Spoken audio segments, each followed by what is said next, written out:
अस्सलाम वालेकुम। बनी इसराइल में एक आबिद था। इस जमाने में कोई आबिद उसके मुकाबिल न था। इस आबिद के वक्त में 3 भाई थे। उनकी एक बहन थी जो बाकिरा थी। इत्तेफाकन इन तीनों भाइयों को कहीं लड़ाई पर जाना पड़ा। उनको कोई ऐसा शख्स नजर न आया जिसके पास अपनी बहन को छोड़ जाएं और उस पर भरोसा करें। लिहाजा सबने इस राय पर इत्तेफाक किया कि इसको आबिद के सुपुर्द कर जाए। चुनाचा उसके पास आए और अपनी बहन को हवाले करने की दरख्वास्त की कि जब तक हम लड़ाई से वापस आएं हमारी बहन आपके पास रहे।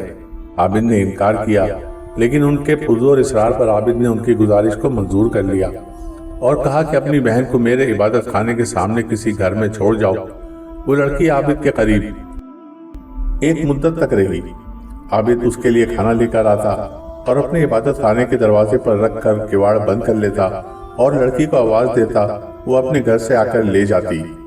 फिर शैतान ने आबिद को बहकाना शुरू किया।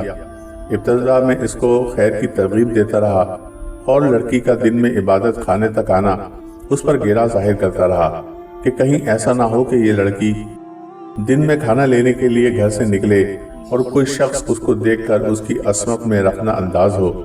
बेहतर यह है कि इसका खाना लेकर उसके दरवाजे पर रख आया करे। इस पर अजर अजीम मिलेगा। गर्ज ये कि आबिद खाना लेकर उसके दरवाजे पर जाने लगा।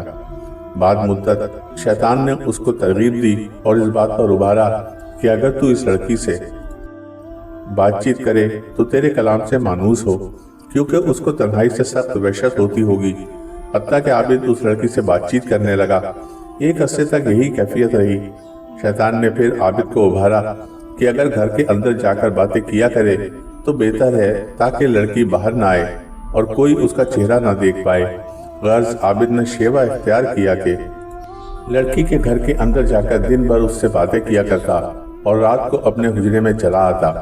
अब शैतान आबिद के ऊपर लड़की की खूबसूरती जाहिर करने लगा, यहाँ तक कि बातों बातों में आबिद ने लड़की के जानों पर हाथ मारा और उसके रुखसार का बोसा ले लिया।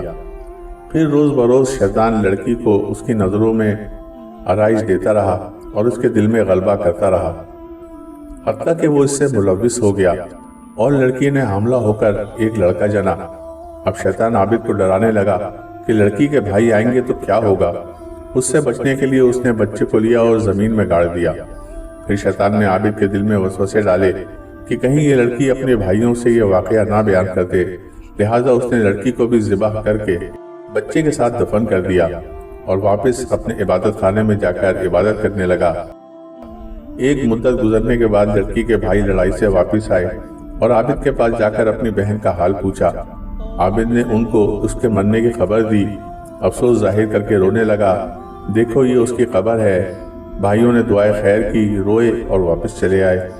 जब रात हुई और वो तीनों सोए तो शैतान उनके ख्वाब में एक मुसाफिर आदमी की सूरत में आया।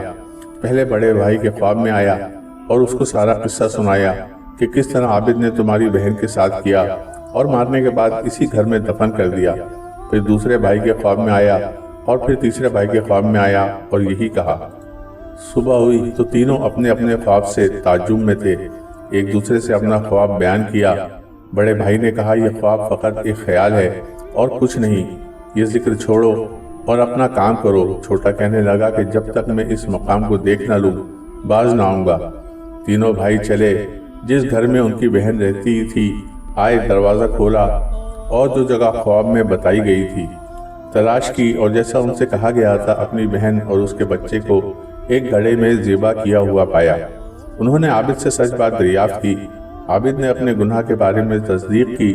उन्होंने बादशाह से शिकायत की। आबिद को हुजरे से निकाला गया और उसको दार पर खींचने के लिए ले चले।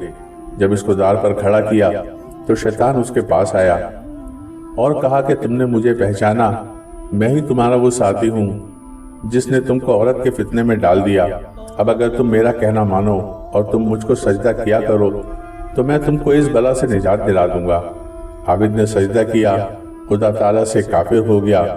फिर जब आबिद ने कुफ्र बिल्लाह किया, शैतान उसको उसके साथियों के कब्जे में छोड़कर चला गया। उन्होंने उसको दार पर खींचा और वो अपने अंजाम को पहुंचा।